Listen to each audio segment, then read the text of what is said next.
Tonight I wanted steak, but steak is a little expensive right now. So today we're having steak of the mud pork. So this is pork tenderloin. It was cheap. It was half price and I got two. It was about $12, $13 for two of these. That's not bad by today's prices. Let's get it seasoned. Okay, so for seasoning the pork loin, I've got my little dish here. That way my cutting board doesn't get all messy. And you can see I've got one gloved hand and one non-gloved hand. And you might be thinking, why? Why do you have not two gloves? Because I'm going to use this hand to actually touch the pork and this hand to touch all my seasonings. So we're going to start off with a binder. Make sure you shake your mustard so you don't get that disgusting mustard juice all over your pork. Oops. And we're going to make a nice binder. And you're just going to rub that in. You're not really going to taste the mustard, so don't worry so much. Do that, spin it over, rub that in nice and good. I personally really like Meat Church's salt, pepper, and garlic. It's called Blanco. It's quite tasty. And I would typically use one of their hog ones because it's got honey and a sweetener in there. This one doesn't, but that's what I have maple syrup for. Maple syrup is going to be I'm Canadian, so we're going to use that naturally. And as you can see, I'm seasoning up from a little higher because I want it to spread evenly and not try to get it all over my cutting board. Flip her over and season again. Don't be afraid of putting a little too much seasoning. It's a good chunk of meat. You're going to lose some in the cooking process anyway. And now I'm going to use a little bit of maple syrup to make it a little sweeter. So not too much. But we do want to make it so that you will at least taste it. I'm just going to rub all that in. It's kind of like a marinade, except we're not letting it sit. We're just going for it. A little more marinade there. All right, I'm Canadian. I like a lot of maple syrup, okay? I don't want to hear anything in the comments about, proceeds to put whole bottle on pork loin. Get over yourselves. And so with our pork, we're going to make some mashed potatoes. This is a very easy thing to do as a side. You don't have to have a fancy mixer. You just got to have potatoes cut to pieces like that. I salted the water, and while I'm waiting for my pan to start heating up so I can put my pork loin in it, I'm going to get the potatoes going as well. So, high heat. You want to make sure that you have just enough water to cover up the potatoes. You don't want too much water in there, and it's a salted water, so that way it's seasoning the potatoes as well. Okay, so as you can see, my cast iron pan is smoking right now, which is what I want. I want it to be hot enough to sear the meat.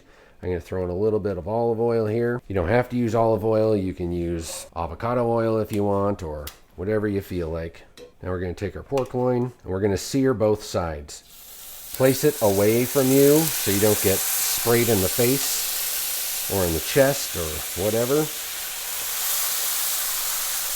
And if you don't hear that sizzling noise, that means it's not hot enough. You see how much it's smoking right now? That's what we want. We want it to be hot enough that it sizzles. Now I'm not on full blast. I'm only at about medium high, but that's hot enough to sear it. Now you're going to just let it sit for about 3 or 4 minutes just to sear it on each side. So what I don't want you to do is I don't want you to get rid of any of these wonderful juices in here. That we're going to make sauce out of for our pork loin.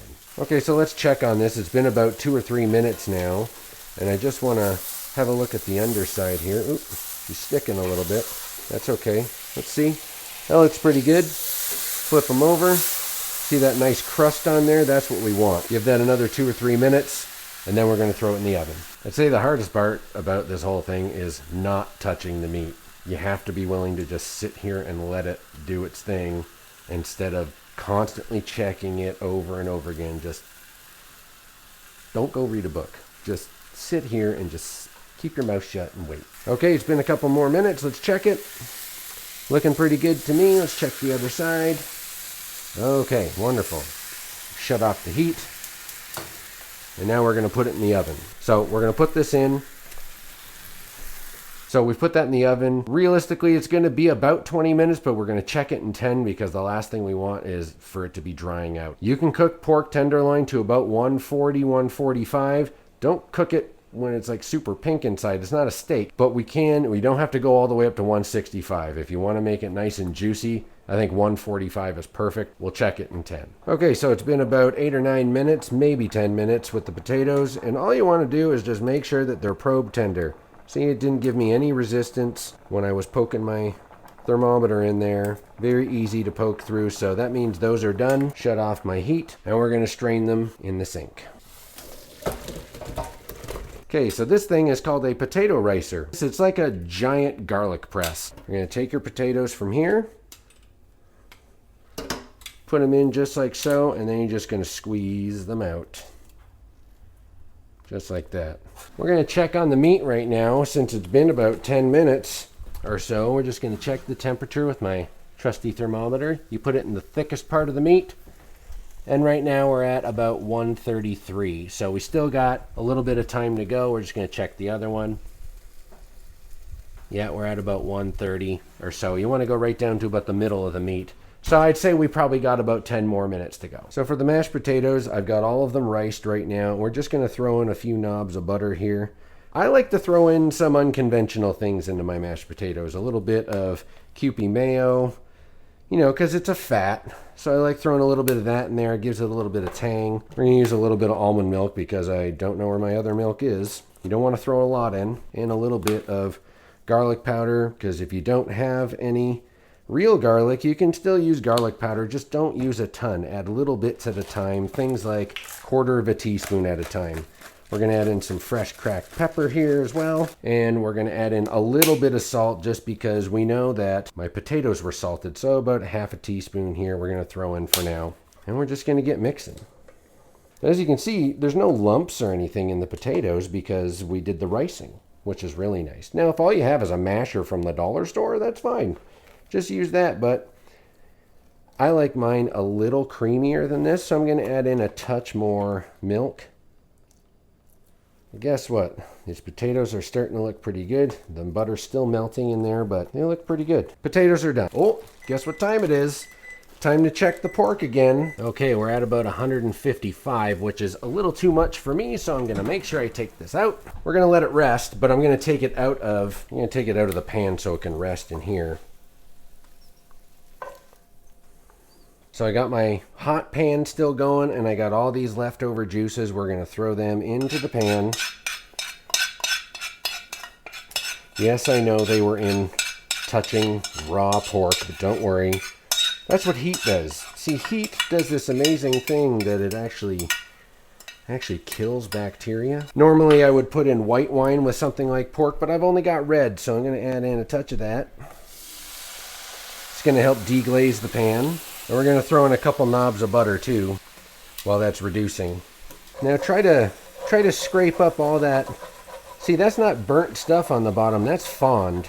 That's basically all the flavorings from the pork and the other spices and stuff I had on there. And as this butter melts, we're going to use the liquid to scrape up the bottom of the pan. And we're just going to reduce that down for a minute or two. You can kind of tell when it's done when it does this. And it kind of separates like that. Or you can do this. Oh, that tastes good.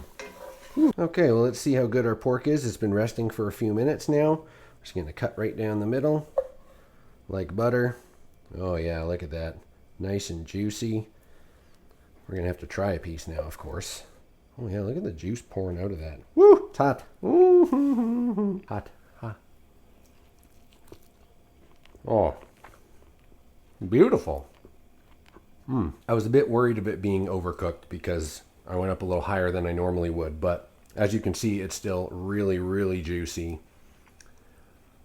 You can bite through it like butter. My hands are covered in juice. And now we're going to plate it and put some of the pan juices over top. Here's our pan juices.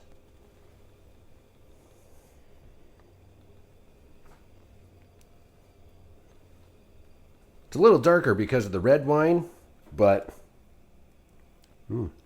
tastes good. That's for sure. So this is one of the best sides that I make. This is more of my version of like a Mexican street corn. So we're going to start off with a bunch of corn kernels, frozen, and throw them into my pot. So for the corn, I just filled it up with water so that the corn just kind of floats.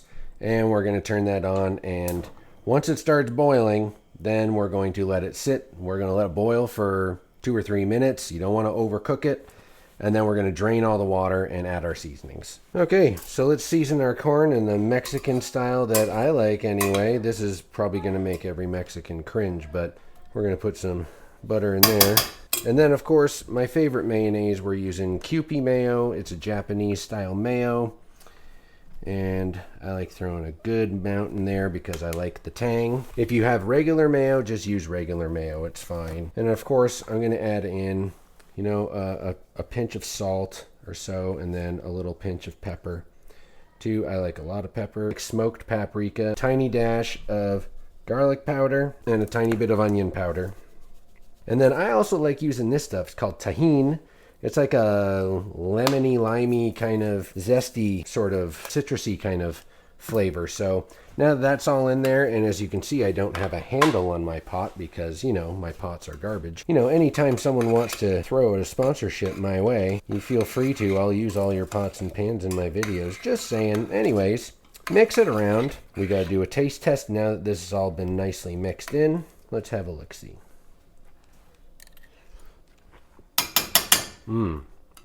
Once you've made corn like this, your kids will not want it any other way. It's so good like that.